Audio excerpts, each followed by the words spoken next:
Countdown আজকে শেষ রমজানের।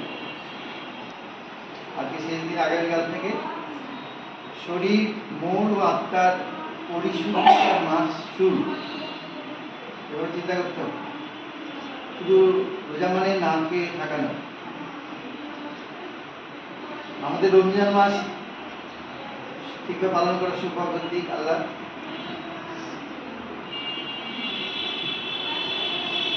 বিচারের দিনে সবচেয়ে ভারী জিনিস কোনটা? এটা আমাদের সালাত না, নামাজ না, এটা আমাদের উপবাস না, বিশ্বাস হয় যেটা আমরা মনে করি। এটা আমাদের দান খয়রাত না। তাহলে এটা কি? একটিমাত্র কাজ আমাদের হৃদয় নীরবে পড়ে যাচ্ছে। নবী মুহাম্মদ সাল্লাল্লাহু আলাইহি ওয়াসাল্লাম বলছেন, কিয়ামতের দিন মুমিনের পাল্লায় উত্তম চরিত্রে চেয়ে ভারী আর কিছুই হবে না।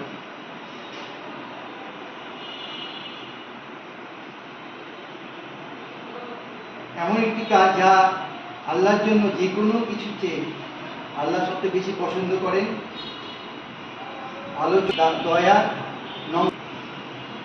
এখন আমি আসি, রমজান মাসে কিন্তু আমাদের ওজন বাড়ে। আমরা মনে করি যে রোজা কিংবা উপোস থাকলে ওজন কমে।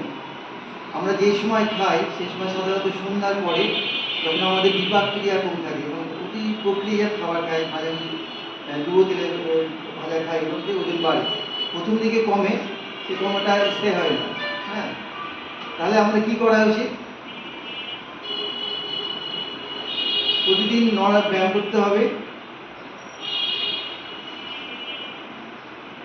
এবং যদি ওজন বাড়ে কেন, যদি আমরা ব্যায়াম না করি এবং ভারী খাবার খাই, এ দুটো মিলে ওজন বৃদ্ধি পায়। যদি আমরা খরচ না করি তাহলে ওজন বৃদ্ধি পাবে। তাহলে আমাদের কী করতে হবে? সুষম ইফতার খেতে হবে।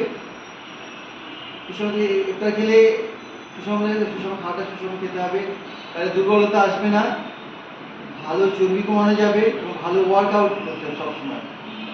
তাহলে এই রমজানে ওজন বৃদ্ধি পাবে না। এই রমজানে সবাই সুস্থ থাকুন, আমরা সবাই সবার জন্য এই উন্মুক্ত দোয়া করি। ধন্যবাদ সবাই।